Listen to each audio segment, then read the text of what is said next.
Sean todos bienvenidos a una nueva edición de Bitácora de Viaje. Les habla Félix Gómez y en esta ocasión estoy acá de nuevo con mi querida amiga Marixa Corrales allá en Caracas, Venezuela. Hola Marixa, ¿cómo estás? Buenos días, buenas tardes o buenas noches. Encantadísimo de estar contigo, encantadísima. Un gusto verte, Marixa, y reencontrarnos de nuevo. Tantos años danzamos juntos. Así es, parte de un viaje intenso lleno de metáforas, lleno de cientos de metáforas compartidas, Marixa. Y sí. Ya, ¿sabes qué? Eso me recuerda, Marixa. ¿Te acuerdas? Un viaje que fuimos una vez, estuvimos en Europa juntos y estábamos en el metro de París, en el metro. Y yo te recuerdo que tú estabas caminando y venía una cantidad impresionante de gente que venía de uno de los caminos del tren. Y entonces yo decía, Marixa, cuidado que viene mucha gente. Y dice, ay, no, déjame tranquilo que yo estoy de vacaciones. Yo decía, Marixa está en su trance. Ay, sí, de verdad. ¿Qué días? Hoy no sé por qué, esta tarde justamente estuve en París mentalmente. Ajá. Y tuve una imagen de que estaba en París. Mi primer viaje a París lo hice yo en 1970. Wow. Total es que imagínate tú, era el París que había soñado, el París que había leído. Y bueno, después fui como 5 oportunidades más. Y creo que la última vez que estuve fue esa vez que estuve contigo. Sí, sí. Pero entonces me vino la idea de un París en el que estaba yo en este momento y que no lo reconocía. Me llevé una guía, me llevé 2 guías, viejas las guías, por cierto. Una guía Repsol y que una guía digamos, itinerante de rutas terrestres y la guía Michelin, famosa, ¿no? Sí. Pero son guías que tienen, imagínate tú, de cuando yo viajaba con Denzel, o sea, que tienen más de 25 años. Y por supuesto, no me funcionaban en el París de hoy, ¿no? Claro. Y entonces me sentí como en una búsqueda afanosa, permanente. Y mis diálogos diciéndome, pero ¿cómo quieres que esto te funcione? Esto está obsoleto, ya esto no te sirve, ya esta guía no te van a llevar a ningún lado. Y lo asocié con lo que me está tocando ahora, que yo tengo 25 años, sí, esa fue la metáfora que me surgió esta tarde, ¿sabes? Interesante. Sí, porque yo conozco, mi guía Michelin también tiene más de 25 años. Y esa manera de estar, de conducir grupos, de presentar mis programas, ya lo tenía tan conocido, tan transitado, tan disfrutado, y que ahora no me está sirviendo, pues. Lo asocio con esa búsqueda en la que estoy ahora, que tengo que buscar otra guía y otra forma de transitar por estos caminos que me retan constantemente, porque sin duda eso está ligado, porque yo me hago la pregunta, ¿y por qué ese empeño de seguir y buscar y ponerte al día y innovar. Y bueno, es que ese es mi propósito. Claro. Ese es mi propósito de vida. Yo soy feliz cuando comparto, cuando trabajo, cuando enseño, cuando acompaño. Entonces, estoy en ese proceso. Necesito nuevas cartografías. O sea que ¿verdad? eso me parece interesante, Marixa, de esto, porque creo que no hay mejor manera de comenzar esta conversación que estamos teniendo acerca de lo que es el mundo de las metáforas. Yo creo que acabas de describir bellamente la imagen de las metáforas, ¿no? Cuando uno encuentra que al fin y al cabo viajamos por el mundo y el gran conector, el gran guía es nuestro cerebro. Ese maravilloso telar encantado de trillones de interconexiones neuroproteicas y neurobioquímicas que están allí danzando entre neuronas y sinapsis, haciendo una conexión fantástica. Pero en medio de eso también es la conexión con el mundo que es tan importante cuando uno está en estos caminos de la psicoterapia, en estos caminos del trabajo, del desarrollo personal, en el propio viaje interno, al fin y al cabo, ¿no? Que son las metáforas. Y las metáforas, yo quisiera comenzar conversando contigo esto, ¿no? ¿Qué te motivó a ti a explorar? Porque si alguien ha explorado el mundo de las metáforas a través de la literatura, a través del mito, a través de la simbología, por muchísimas décadas y ha sido, creo que de las primeras personas en Venezuela, yo me atrevería a decir, sí, de las muy primeras personas que comenzó en Venezuela a trabajar realmente el mundo de la metáfora y a comenzar a enseñar el poder terapéutico de la metáfora. Corría por allí el año mi memoria no me falla, corría por allí el año del 99, 98. Antes tú venías trabajando el tema, pero ya cuando viajas a España con el training con Salvador Carrión, comienza una avanzada de exploración sistemática de la metáfora. Mi pregunta contigo es esa, ¿qué te motivó a seguir a viajar por ese mundo?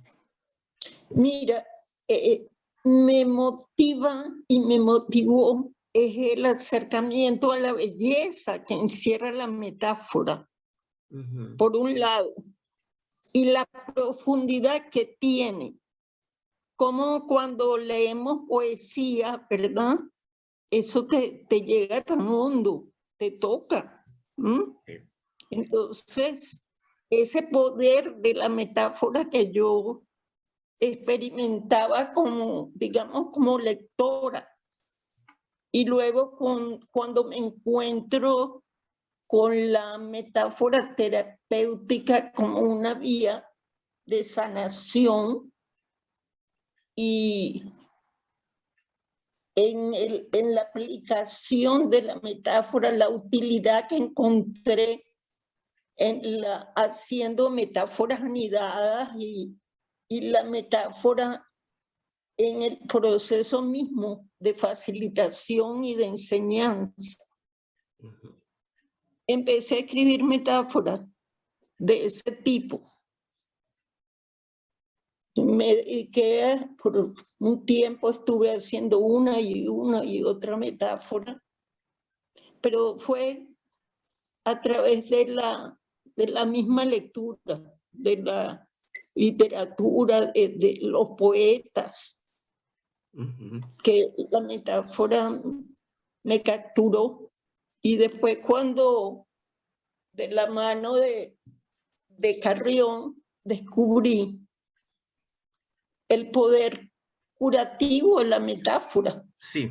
Y cómo la PNL también nos dio como una forma de poder llegar a ella, donde que siguiendo determinada estrategia puedes llegar a la construcción de esa metáfora. Ujú, ujú. También lo que observo, la transformación que observo en la gente en mis grupos, cuando también empiezan a descubrirla. Y después de decir, mira, no, yo no sé escribir poesía, no puedo hacer metáforas, y se ponen y lo hacen, es así como un descubrimiento grandísimo y una felicidad ver que también son capaces, ¿verdad? Uh-huh. Porque todos tenemos esa semillita allí de los cuentos infantiles también, sí, que son esas metáforas que se van quedando, ¿verdad? A lo largo de la vida. Esos símbolos. Esos símbolos que se van quedando. Así que para mí tiene mucha fascinación el tema de las metáforas y lo de construir las metáforas. Hay un tema interesante, Marixa, porque yo te escucho y inmediatamente y me es imposible no viajar, ¿no? Por estos mapas de la mente. Y es un poco el primero, creo que hizo un extraordinario trabajo Salvador Carrión, el maestro Salvador Carrión. Sé que a Salvador no le gusta que le digan maestro, pero realmente maestro en el sentido de la experticia, ¿no? Si hay alguien que a mí me parece que ha manejado y que desarrolló a un nivel en español, trajo del inglés al español, la programación neurolingüística en Hispanoamérica, es indiscutiblemente nuestro querido amigo Salvador Carrión. Carrión, de verdad. En ese sentido te comentaba que ese extraordinario trabajo que hizo Salvador Carrión y que hace Salvador Carrión, no solamente con sus extraordinarios trabajos y sus libros, que es sobre todo el que sistematiza el practitioner y el máster de PNL en esos dos maravillosos tomos, sino también en un libro que no creo que es de esos libros fundamentales para trabajar metáforas. De plomo a oro. De plomo a oro de Salvador Carrión. ¿Te acuerdas de ese libro, Marixa? Es un maravilloso libro, lo tengo aprendido, rayado y subrayado, y me fascina. Esa es una de mis fuentes, inicialmente fue una de mis fuentes. ¿Te acuerdas que una vez me lo prestaste y yo duré como 2 meses con el libro y me llamaba, Feli, dame mi libro, devuélveme mi libro? Sí, ahí está. Sí. Él hizo una nueva edición ya con un título como más comercial, pero es el mismo libro y es sobre la metáfora, creo que se llama el libro. Sí, de hecho, eso me permite conectarme con el tema de cómo Salvador Carrión, y en este caso el tema de la metáfora, de los trabajos iniciales de David Gordon. David Gordon estuvo cerca de Erickson, de ese grupo de Erickson, de la generación de Gilligan, de Bill O'Halloran, de la generación de Say, de toda esta generación de alumnos muy cercanos, en esa pelea a muerte cercanos a Milton Erickson que había entre todos contra todos, para beber de la fuente Erickson. Sí. Y David Gordon desarrolla un trabajo fascinante que fue básicamente fundacionalmente el término de las metáforas isomórficas o el tema de las metáforas analógicas en un libro llamado, en español es Metáforas Terapéuticas. El libro extraordinario se consigue en Amazon vía Kindle. Lo bajas vía Kindle. Lo interesante de esto es cómo Salvador logró captar la esencia fundacional del trabajo de David Gordon, a quien se le ve todo, es como la estructura de la metáfora y lo lleva al español, lo traduce, lo lleva al español y lo adapta con una manera muy sistemática de crear metáforas. Ahora bien, Marixa, fíjate que esto me lleva a mí a una segunda reflexión contigo. con el tema de las metáforas, porque tú inicialmente tocas algo que me parece fascinante cuando uno se da cuenta que, vamos a usar una metáfora, cuando el peregrino que va por el camino se da cuenta que ha perdido el mapa para llegar al santuario o a la búsqueda, a la ruta, ¿no? Y es el tiempo de pararse y buscar nuevos en un mapa, buscar nuevos mapas o preguntar o qué hacer, ¿no? Y eso te digo por 3 momentos que han ocurrido a nivel de toda esta serie de movimientos de la PNL y más allá de la PNL, todo lo que se ha estado moviendo a nivel de todo lo que es terapia centrada en ese movimiento, que es el movimiento de la terapia centrada en la solución. Y más allá de la terapia, lo que son los movimientos centrados en la solución. Te digo esto porque hay una primera generación que arranca con la era freudiana, con Freud, y esa concepción de Freud en el cual hay una relación entre 2 elementos fundacionales, un inconsciente y una parte consciente, es decir, un inconsciente salvaje, peligroso, sexualizado, hostil, frente a una mente racional, una mente consciente, la cual está allí para ordenar, para mantener, por decir de una palabra, a raya ese inconsciente que está allí, que hay que saber manejar y que necesita de una persona con toda una serie de entrenamientos, que en este caso fue la era del psicoanálisis. Y sobre ese paradigma imperante, estamos históricamente ubicando en la Primera Guerra Mundial, ya los preludios, Segunda Guerra Mundial, de lo que fue un paradigma imperante. Luego emerge una segunda generación.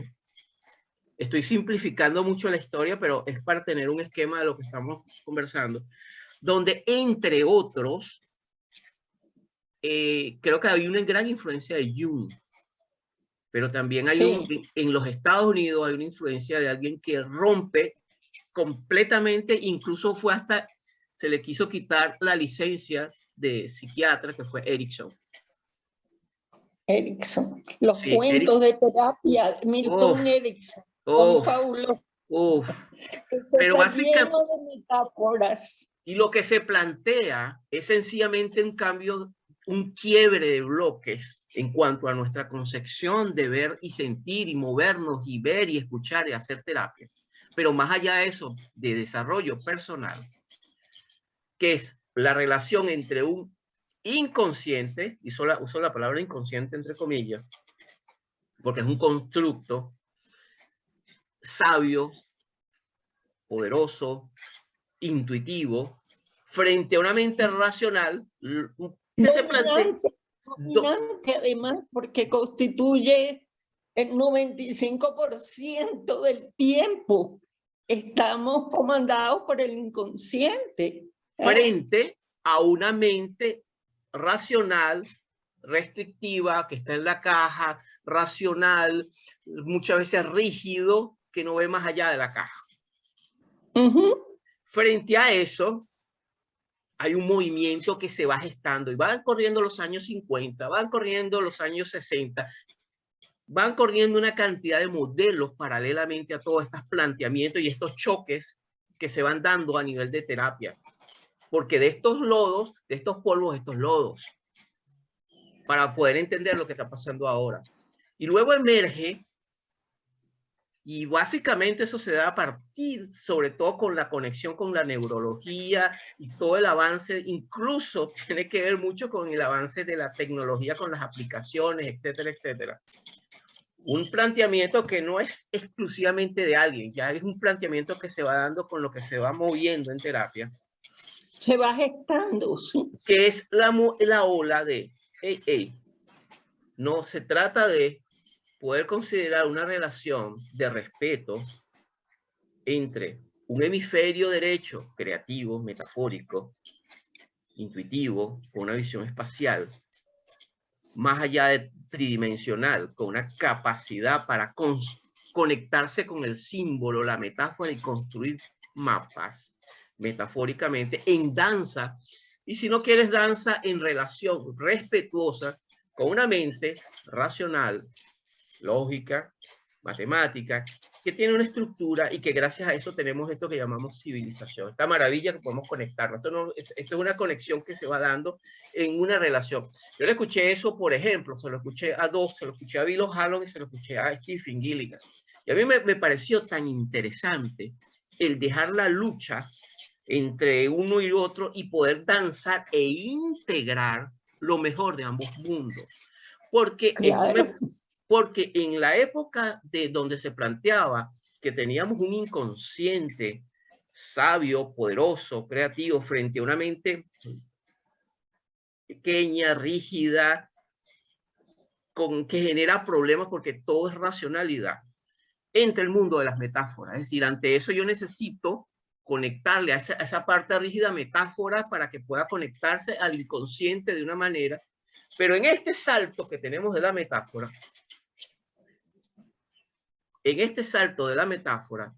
que en este nuevo, más allá de paradigma, en esta nueva idea que para mí tiene muchísimo más sentido, es decir, tengo una mente consciente valiosa, tengo una mente consciente que me ha llevado a permitir a tomar decisiones importantes, pero no tengo una mente valiosa que es metafórica, que es simbólica, que me permite conectarme mucho con una danza con el sistema límbico. Tengo la posibilidad, entonces, es que exactamente lo que te está diciendo, frente a eso necesito también crear nuevos modelos de hacer metáforas. Claro. Y eso me parece una maravilla, porque eso nos está implicando que tenemos que renovar qué tipo de metáfora estoy teniendo yo con el mundo, qué tipo de metáfora estoy teniendo yo conmigo mismo, con mi familia, con mis amigos, con mis clientes, y eso implica un salto de humildad, pero también un salto de honestidad intelectual con uno mismo. ¿Cómo lo miras tú, Marisa? Sí, mira, yo veo que cuando surge la metáfora dentro de nosotros mismos, eso que, oye, estoy en conversación, ¿dónde estoy? ¿Qué hago? Esa interiorización y surge esa imagen que te lleva a la metáfora, es como más fluido y más fácil. Es como seguir esa senda, seguir ese camino. ¿Sí? Y sin ese camino de belleza, de confianza, eso que va emergiendo, de ese inconsciente que lo va tejiendo y que te va a llevar a algún lado, ¿verdad? Sí. Porque recuerdo siempre que decía Carrión en esto de construir la metáfora terapéutica, debe llegar a un buen puerto, ¿cierto? Ahora cuando yo te hablaba de esa metáfora mía de andar con unas guías que no me llevaban a ningún lado, me está diciendo, bueno, sigue por ese camino. Cambia, actualízate, busca nuevas guías y encontrarás el camino. O sea, permitirse también estar en ese momento, en esa búsqueda, no sé si es buscando afanosamente y deteniéndose. Creo que son los dos ritmos. ¿Sí? Sí, sí. Y ponerle atención porque me está hablando desde lo más profundo mi inconsciente. Y me lo está presentando de una manera, digamos, amable y de una manera también bien nítida. Me está diciendo, mira, estás aquí y sigue. O sea, en este momento es necesario seguir en esa ruta porque la metáfora me lleva a algún lado. ¿Sí? Claro. Y es permitir que fluyan esos otros caminos, esa creatividad es como una invitación a que emerja. Es el momento. Sí. Sí, creo que es algo fabuloso y además pararte y decir, estoy mucho en eso. ¿Cuál es mi metáfora en este momento? Esta es la otra. Y bueno, y siguen emergiendo. Pero curiosamente, el mensaje sigue siendo, en este caso, el mismo. Porque surge y está centrada en mi necesidad de este momento, en mi propio proceso interno. Entonces, estar atento a esas metáforas que nos surgen. ¿Sí? Sí. Tú sabes que hay un elemento ahí que se mueve, que son las dimensiones cuando uno comienza a trabajar contigo mismo, conmigo mismo con las metáforas. Y es el elemento, primero que hay un elemento conceptual que carga la metáfora, que es el conjunto de creencias que puede conectar una metáfora. Lo segundo es la conexión arquetipal, el arquetipo que trae el símbolo o la metáfora en conjunto, ¿no? Que tiene que ver con historias que se remontan desde más de 3.000 años, de 30.000 años, desde que andamos, y muchísimo más allá de eso, que son historias cargadas de símbolos y de historias que se han pasado de generación en generación.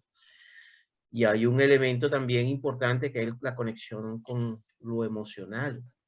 De ahí de la máxima que te dice, revisa las metáforas, lo decíamos muchísimo Joseph Campbell, ese gran explorador de los mitos, en su monumental obra de 4 tomos, Las Máscaras de Dios. Y él planteaba el hecho de que la metáfora, al fin y al cabo, también tiene que ver mucho con, simbólicamente, si usamos otra metáfora, con la alquimia de la transformación, del plomo en oro.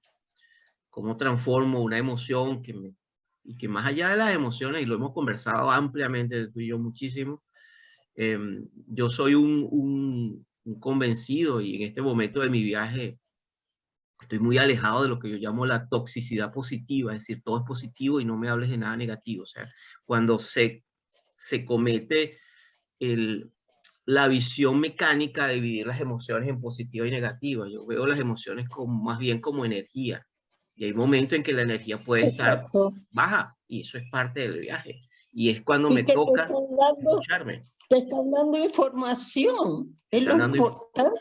Te están dando información, y ahí es donde tú y yo nos hemos conversado muchísimo, hemos tenido largas horas de conversación en esto, porque si no caemos en lo que la tiranía, el totalitarismo del pensamiento positivo, que no es sano, así como tenemos el otro extremo que no es sano, la gente que vive en un concepto.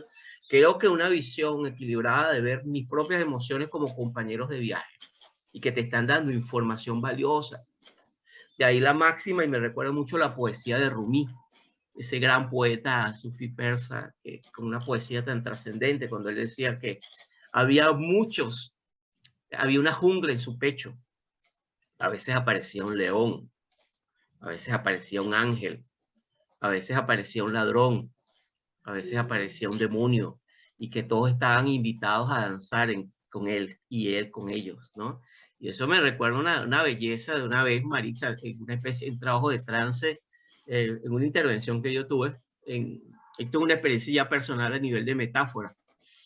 Yo estaba atravesando por una etapa bien complicada de tomas de decisiones muy, muy importantes. Y coincidí con un transcamp de 2 semanas con un alumno de Ericsson, que es Stephen Gilligan, acá en Sydney, Australia. Y yo recuerdo que yo trabajé con él, un trabajo precisamente de inducción hipnótica. Y al final, cuando yo estaba metido en mi inconsciente, yo me encontré bailando en una hoguera frente a un gran fuego, y estábamos tomados en círculos con 3 personajes. la Madre Teresa de Calcuta, el personaje de la Guerra de las Galaxias, Yoda, y Zorba el griego. Y estábamos girando todo. Si tenías por un lado la Madre Teresa con su sabiduría infinita, la salvadora, la amiga de los buenos, el Yoda, que Sí. aunque tenía una intención, pero que también era un demonio, ¿no? Sí, bueno, ahí y Zorba. Y el Zorba se proponía danzar, ¿No? Entonces, danzar en este conjunto. De verdad me llegan las imágenes, me llega una metáfora de integradora, pues, entre esos tres. sí, porque al final era un gran fuego que estaba allí y al fin y al cabo, y fíjate que yo no soy gran fan tengo con la Madre Teresa de Calcuta, ¿no? Sin embargo, te quiero decir algo. Más allá de eso, lo interesante es que al final, cuando yo terminé de regresar al mundo de lo consciente, pues verdad que fue un trance profundo. Lo que me llegó fue, primero que cada personaje tenía unas emociones diferentes, pero al final sentí fue una integración muy completa de lo que yo tenía que hacer y la decisión que tenía que tomar, ¿no? Y fue interesante porque hay otro elemento que nos lleva en esta conversación contigo, que es el elemento corporal. Uno sabe cuando la metáfora está funcionando en uno mismo, porque hay una cantidad, así como hay signos del trance hipnótico que tú dices, esta persona está comenzando en trance y eso lo ve uno a través de la calibración que va desarrollando con el entrenamiento que vas desarrollando. Si escuchan gritos del fondo, es mi hija que está pegando gritos allí en el fondo. Así que pido disculpas. No se oye, no me llega aquí. Está cantando allí, pegando gritos. Ella de la mañana tiene todo un show montado, pero bueno. Bueno, María Calas. La María Calas, la tienes allí. Parte del viaje. Entonces, el tema, Maritza, es que, por ejemplo, cuando... Félix, dime. Disculpa, aquí hay una metáfora que a mí me gusta mucho, que es que la casa, el hogar es la fábrica de hacer gente. ¿Sí? Ella está ahí ejercitándose, quién sabe. Mira, ¿verdad? yo hay una cosa que yo he hecho, ¿sabes, Marixa? Que hablando de esto de las metáforas y de los... mi hija le gusta cantar, ¿no? Y una de las cosas que yo he hecho es no juzgar si canta bien, canta mal. O sea, ese tipo de cosas que uno como adulto le sube. Solamente le he dejado que ella, porque lo veo como una manera de expresión. Claro, y algo que me parece muy bonito es que ella puede cantar libremente como le salga, ¿no? Y se siente libre, porque yo incluso evito de verla mucho, ¿no? Sino dejar que, porque creo que eso tiene que ver mucho, hablando de esto de términos, con el permiso que tú tienes internamente para darte, para fluir también con tus emociones. Y el cantar, es una manera de conectarse inconscientemente con tus metáforas. Eso es muy interesante. Cuando uno empieza a cantar, tiene una disposición, que ese es otro tema también, que me gustaría explorar contigo. ¿Cómo accesamos las metáforas de manera generativa? Sí, bueno, prestándole atención a ese inconsciente que nos está hablando, que nos está presentando imágenes, ¿verdad? Esa es una de las formas que yo... No es un simple pensamiento que llega y se va, sino déjame ver esto, cómo se continúa y dejarme llevar por esas imágenes y seguir en esa ruta de la metáfora, porque las imágenes son metáforas visuales, ¿no? Y seguir esa Eso es una de las formas. La otra forma de accesar a las metáforas a través de la lectura, de la poesía, de la narrativa. Sí. Tú hablabas ahorita, la música también nos conduce a metáforas, ¿verdad? Sí, sí. El bailar. El bailar. Sí. Lo cotidiano está lleno de metáforas, ¿sabes? Oír hablar a la gente y cómo fluyen esas metáforas de manera inconsciente, ¿no? ¿Tú sabes ¿Qué que te dice pasando con esto?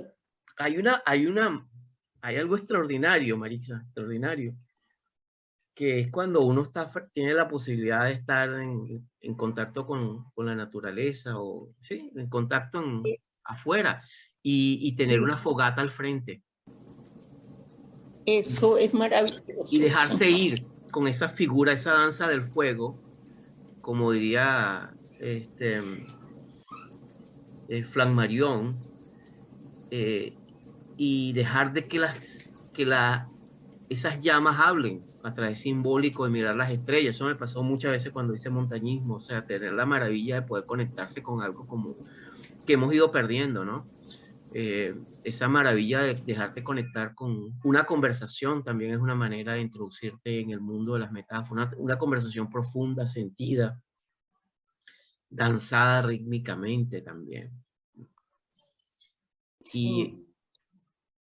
Y yo creo que es una manera, porque muchas personas piensan que crear metáforas es únicamente una cuestión de técnica. Y yo creo que eso no es del todo cierto. Si realmente queremos construir metáforas que nos conduzcan a un espacio más allá de lo convencional y entrar al campo generativo, necesitamos conectar con un elemento que es nuestro cuerpo. Y nuestro cuerpo necesita estar relajado. Porque qué tipo de metáforas podemos estar generando cuando estamos altamente estresados. Ojo, y estresado no es bueno ni es malo, es parte del viaje y a veces estresado es una señal de alarma que necesitamos.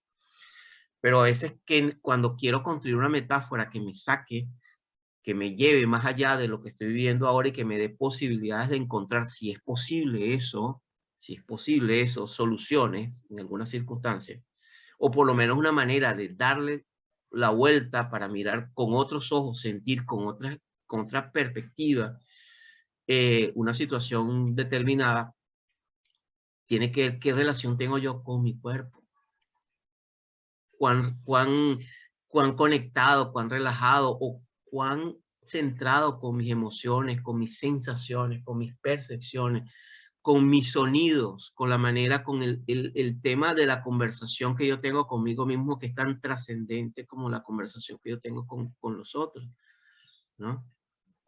Por eso es un insulto para mí cuando alguien me dice, no, es que me encantaría, vamos, ¿qué te parece si hablamos paja? Eso es un lenguaje muy coloquial en muchos países de América Latina. Eso es un insulto. No tengo tiempo para ese tipo de conversaciones empobrecedoras.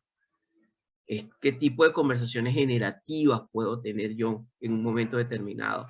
Lo que induce también un tipo de metáforas. Eso es un gran tema, ¿eh? Sí. Esa metáfora, eso que tú llamas, es esa forma de conectar la metáfora con el cuerpo. Sí. Se me ocurre que a través de sensaciones. Sí, sí, sí. Así es. Hablar con esa parte tuya. Sí. ¿Qué te está diciendo? ¿Sí? Así es. Así es. Las grandes tradiciones que tienen que ver con el cuerpo, incluso los que han hecho y que nos están escuchando, que incluso han hecho este tipo de formaciones y han trabajado con el cuerpo, saben mucho de cómo el cuerpo nos está continuamente hablando, ¿no? El cuerpo entendiéndolo como parte de esa integralidad con eso que antiguamente llamaban el inconsciente habla, el cuerpo habla, ¿no? El cuerpo habla. Yo lo veo más bien como una unidad que se integra. Y fíjate que, por ejemplo, hay una... Felipe, disculpa, voy a prender la luz porque estoy aquí casi oscura. Sí, te estoy viendo en una metáfora ya hay que conectar esas submodalidades y con más claridad. Por favor. Se me hizo oscuro y no he prendido la luz. Adelante, adelante, Marixa. Bueno, esta es parte de la naturalidad. Fíjate cómo cambió la submodalidad, Marixa. Cambiaste la submodalidad. Ya. No, porque imagínate tú así toda oscura y mustia que estoy transmitiendo. Sí. Eso me pareció fantástico. Gracias, porque de hecho, es un hermoso ejemplo cuando uno puede integrar metáforas con submodalidades. Sí. En medio de un lenguaje poético que se hace transderivacional y que se hace hipnótico. Por eso las palabras y la metáfora y el símbolo van juntos, son una triada que se conecta de una manera tan fluida que eso me recuerda a algo que me gustaría también acá compartir contigo, que es un poeta llamado David Wagner, es un poeta norteamericano y tiene algo muy, muy breve que me gustaría compartirte acerca de esto que estamos hablando y creo que tiene que ver mucho también con el bosque y con las metáforas del bosque. Y dice así, párate quieto, los árboles hacia adelante y los arbustos por detrás. No están perdidos. Cualquier lugar en donde te encuentres se llama aquí. Y deberás tratarlo como a un poderoso extraño. Deberás pedir permiso para conocerlo y para hacerte conocer. El bosque respira, escucha, responde. He construido este lugar a tu alrededor. Si lo abandonas, puedes volver de nuevo diciendo aquí. Ni siquiera dos árboles son iguales para el cuervo, ni dos ramas son la misma para el reyezuelo. Si lo que haces, un árbol o un arbusto, pasa desapercibido para ti, estás verdaderamente perdido. Párate quieto. El bosque sabe dónde estás. Deja que te encuentre. Es una manera hermosa, ¿no? Sí, sí, sí. De conectarte con, muchas veces es decir, ahí, párate. No, y es tu propio bosque, Félix, es tu propio bosque que te rodea. Claro, Y claro. él aquí, y él aquí, ¿y qué te está diciendo? Y Claro, óyelo. claro, claro. Por eso es lo hermoso cuando uno puede conectarse y decir, párate. Analogía muy hermosa, es una analogía muy hermosa porque es eso que está alrededor tuyo y que si no te paras, ¿verdad? No tomas conciencia, no te das cuenta que está ahí, que se está hablando, que está en presencia, pero si no lo ves. Yo creo que hay una belleza tan poderosa en este poema y en esta descripción que sencillamente que resume muchas horas y muchos libros. Párate, quieto, y escúchate. Mira el bosque, tanto afuera como adentro, ¿no? Mírate y a ver qué pasa, qué emerge. Y me recuerda mucho también a Erickson, Marixa, cuando Erickson alguien llegaba y Erickson lo miraba, según los relatos de tanta gente coincide lo mismo, ¿no? De hecho, hay un libro de Erickson maravilloso, maravilloso, está traducido al español que se llama Milton Erickson, un sanador americano, creo que te lo mandé, porque es la perspectiva desde la esposa de Erickson, desde la esposa de Erickson, la hija de Erickson, los amigos de Erickson, el señor que le llevaba las tallas a Erickson. Es extraordinariamente la perspectiva de la riqueza, o sea, la riqueza de lo que había en esa casa de Erickson, de lo que pasaba allí. Y una de las cosas maravillosas tiene que ver con el sentido de según lo que ellos dicen, porque al final nos quedan, son pedazos de trozos de lo que la gente vio, de lo que pasó en esa casa, las cosas interesantísimas de lo que pasó allí, y fascinante, y era eso, ¿no? La capacidad que tenía Erickson de pararse, de mirar y decir, cuéntame, ¿qué traes? Y deja que fluya lo que tenga que fluir. y el bosque comenzaba a emerger.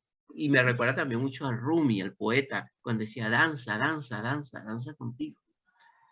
Deja que si estás roto, danza si estás roto. Danza cuando estás sufriendo, danza cuando estás alegre y deja que surja el león, que surja el camello, que surja el demonio, que surja el ángel. Deja que surjan, ¿no?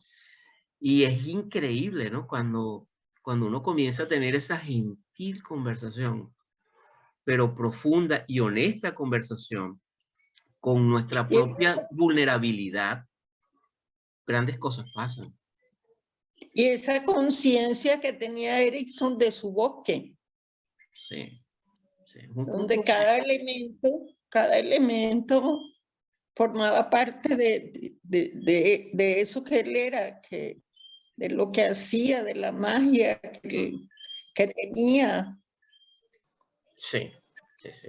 Erickson, las historias que quedaron de Erickson, no solamente en ese libro maravilloso que se llama Mi voz irá contigo, de Sidney Russell, ni también el trabajo que hizo Bill O'Halloran, que se llama William O'Jackson, se llamaba antes y se cambió Bill O'Halloran. Yo tuve la posibilidad de conocer a Bill O'Halloran y hacer varios entrenamientos con él. Y él escribe un libro muy interesante sobre todo lo que están explorando todo este trabajo de las metáforas que yo recomiendo mucho, que es Terapia No Convencional, un clásico, el libro es un clásico, sobre la capacidad de trabajar en metáforas en trance. El trance y la metáfora van juntos. Por eso es tan importante el darse cuenta cómo la persona está procesando su metáfora, si está realmente en trance. ¿Cuál es el momento específico para uno contar una historia o inducir un trance o trabajar con la metáfora de la persona? Ese es otro tema muy importante. ¿Cuándo debemos calibrar?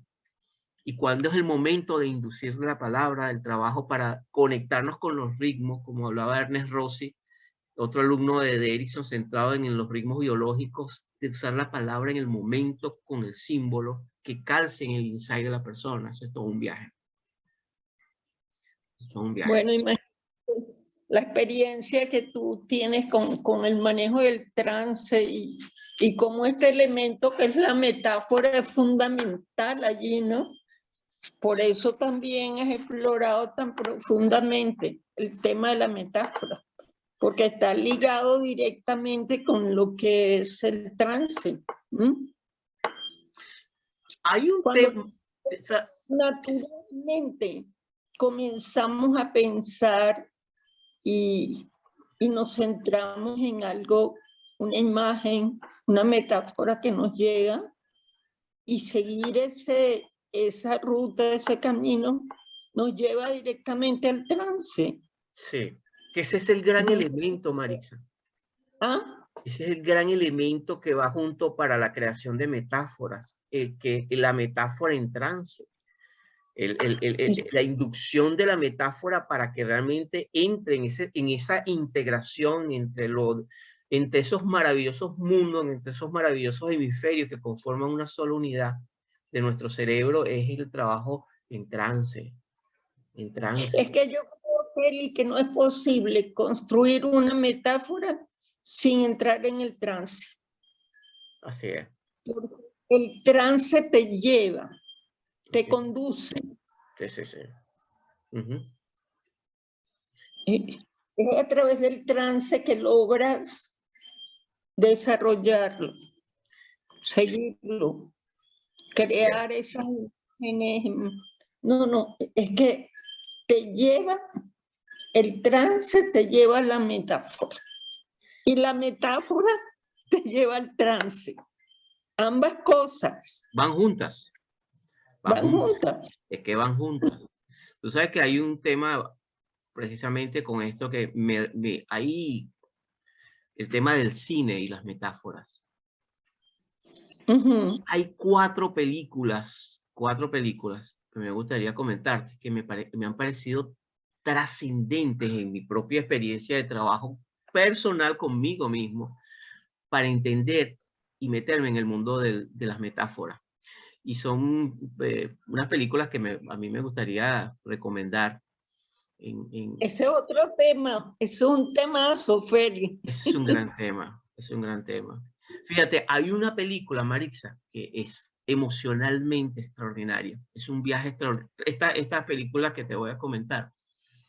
Una es Un monstruo llama. Es una película de hace 3, 4 años. Es la historia de un niño que frente a la muerte de la mamá, está muriendo de cáncer, y él construye en base a las historias que la mamá le contó, unas historias con un monstruo que lo visita a la medianoche. Pero este monstruo es un monstruo que lo ayuda a enfrentar lo que él niega. Es una belleza la película, porque te introduce al mismo tiempo contándote historias dentro de la propia historia. Y esa película yo recomiendo a todo el que está trabajando con metáforas, que le interesa el tema. Yo le sugeriría, si puede leer la novela, magnífico, se consigue en Amazon. Voy a colocar los links de la novela y del tráiler de la película, que de verdad recomiendo. Otra segunda, ¿Cómo es el? precisamente, hay otra segunda película que es maravillosa, es emocionalmente extraordinaria. Se llama La muerte de un superhéroe. Y es una historia de un joven. Todas estas películas tienen que ver con el tema de las metáforas y el duelo. Tiene que ver con la historia de un joven extraordinariamente inteligente que está muriendo, tiene cáncer. Y él comienza a construir a través de historias, de cómics, una manera de enfrentar lo que él está viviendo en medio de una inmensa rabia. Y en medio de esa historia encuentra el amor. Es de una belleza la película. Lo que me lleva a una tercera película, la historia, La vida de Pi. Es una historia maravillosa, una película de un joven que sale emigra de la India a Canadá, o emigra, tiene un trabajo, él va emigrando con su familia, no precisamente creo que es Canadá, y Esa él, sí la vi, Félix. ¿qué te pareció esa Maravilloso. película? ¿Qué te pareció esa película? Formidable, formidable, sí. Ellos emigran a los Estados Unidos, sí. Te das cuenta al final cómo él elabora metáforas que uno al final no sabe si fue o no fue, pero eso no es importante. Lo importante es la belleza de cómo él logró a través de la metáfora de construir su historia, y las historias lo que logró a través de resiliencia, de esperanza, de determinación y de capacidad de enfrentarse. El muchacho un soñador. Sí, esa es una película trascendente. Y la cuarta película, perdón. Me fascinó. Sí. Y la cuarta película es Yo mato gigantes. Es la historia conmovedora de una niña que ante las situaciones adversas que tiene en su familia, ella convierte sus miedos en gigantes a las cuales ella caza esos gigantes. Y es una belleza extraordinaria, porque tanto en la primera, tanto en La muerte de un superhéroe como en esta, Yo mato gigantes, se llama la película, tú encuentras la presencia de un terapeuta maravilloso. Por ejemplo, en La muerte de un superhéroe, el que hace de terapeuta es el que en El Señor de los Anillos hizo de Sméagol, ese personaje de Lord of the Ring. Y es de una profundidad como ese terapeuta, con una sensibilidad enorme, aborda ese encuentro con las metáforas, pero con el dolor del niño al mismo tiempo, de este adolescente, que es realmente maravilloso, porque si quieres hacer buenas metáforas contigo mismo, que para mí, Marisa, es la condición sine qua non, tú no puedes hacer metáforas, ayudar a otros a descubrir incluso sus metáforas si tú mismo no trabajas contigo mismo tus propias metáforas. Claro. No hay, ahí eso es algo que me encanta de este viaje. El viaje contigo, y cuando tú realmente puedes fluir, es que puedes ayudar realmente, genuinamente y honestamente a otros. Lo demás es, si no, estás vendiendo puro humo. Y ahí hay una... ¿Cuál es tu metáfora de este momento? ¿Con respecto a qué? A ti mismo. Mira, yo me siento en este momento un peregrino, Maritza. Yo dejé las metáforas heroicas de héroes y guerreros y me siento un humilde peregrino en este momento, en este viaje. Y el peregrino en el viaje está expuesto a muchas vulnerabilidades, pero también a muchas sorpresas y muchos aliados, ¿no? Y eso creo que es genuinamente la manera como yo me siento en este momento, un peregrino en el viaje, haciendo un viaje. Y lo interesante es que el peregrino está moviéndose. Sí. Sí, y ese peregrino en mí viaja con... A veces se pierde el camino, otras veces lo encuentra y así. Sí, sí.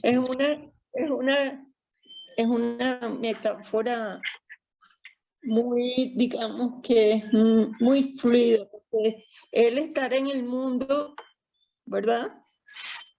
Sí. Probando, viendo, asimilando. Sí. Como decía Denzil, estar en el vagar.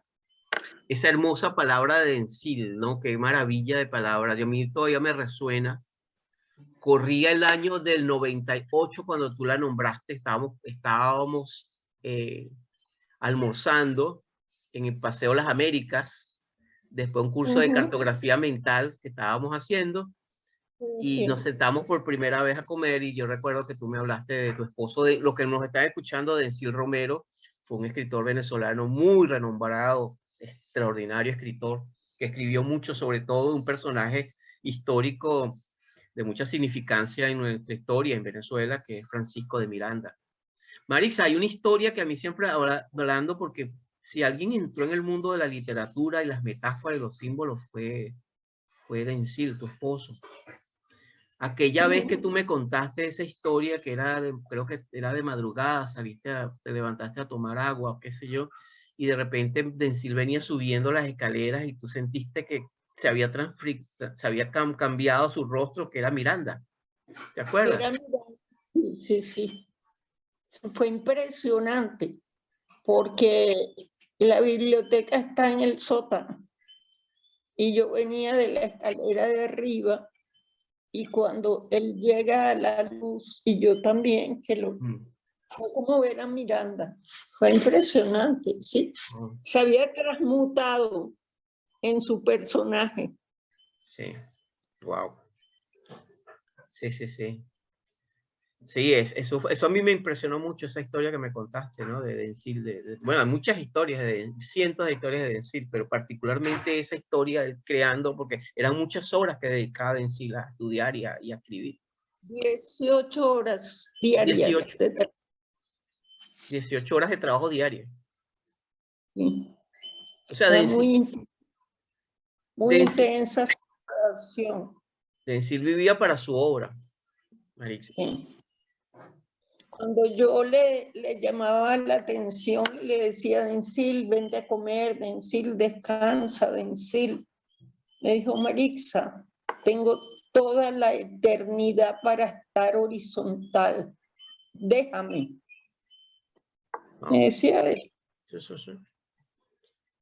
Un hombre consciente de su propósito. De su propósito. ¿Para qué estaba aquí? Sí. Y eso al final es hermoso. Marisa, ha sido bien grato, bien especial compartir contigo este trabajo de esta conversación acerca de metáfora, hablando de metáforas contigo. Bueno, yo he aprendido mucho, Félix, como me ocurre cada vez que converso contigo. No, es muy impresionante cuánto has hurgado en este tema, cuánta en tu búsqueda. Tú sabes que yo, perdona que te interrumpa, Marixa, yo quería compartir contigo antes de cerrar el programa, hablando, tú tocabas un poco el tema el tema de las metáforas y de lo que viene, ¿no? De las cosas que van pasando. todos los que están interesados en seguir explorando este mundo de las metáforas, yo recomiendo un libro que tengo acá. Este libro me parece que es de lo más, es un salto, se llaman Metáforas en la mente. Es un libro de James Lawley y Penny Tompkins. Yo tuve la posibilidad de conocerlos y es un metamodelo de las metáforas. Este es un salto más allá de lo que se ha hecho hasta ahora, porque es el trabajo de la metáfora dentro de la metáfora. Ya no es construir metáforas, es con tu metáfora trabajar esa metáfora. Y es uno de los modelos más interesantes que va en una integración muy sutil y al mismo tiempo muy en puente de trabajo. Y hay un segundo libro que me gustaría recomendar, que es la selección de escritos de Milton Erickson. Este fue un trabajo de Stephen Gilligan, de recolección de trabajos acerca del uso también. Hay mucho del uso de la metáfora, que uno puede enriquecerse en el trabajo. Y por supuesto, en español, el trabajo de Salvador Carrión, que yo recomiendo el libro ampliamente, su libro de metáforas que se consigue en Amazon. Sí, es el mismo de plomo a oro. De plomo en oro, que tanto disfrutamos. Sí. Está reeditado con el nombre de metáfora. Sí. Sí. Félix, puedes incorporar eso. Bueno, el que vea el video puede tomar nota, pero si pudiera en el, no sé si en el mismo chat o poner la cita del libro. Sí, yo voy a todo lo que hemos conversado en cuanto a autores, yo todo eso lo coloco abajo en el link.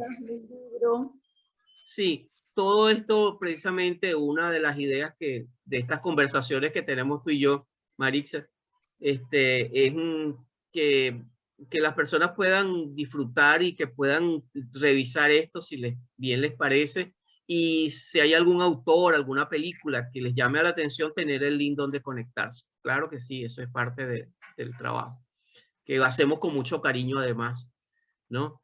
Y bueno, quiero decirte que bueno, realmente es un gusto siempre conversar contigo y que bueno, seguiremos conversando, Marixa, seguiremos conversando temas que nos conmueven y que nos tocan.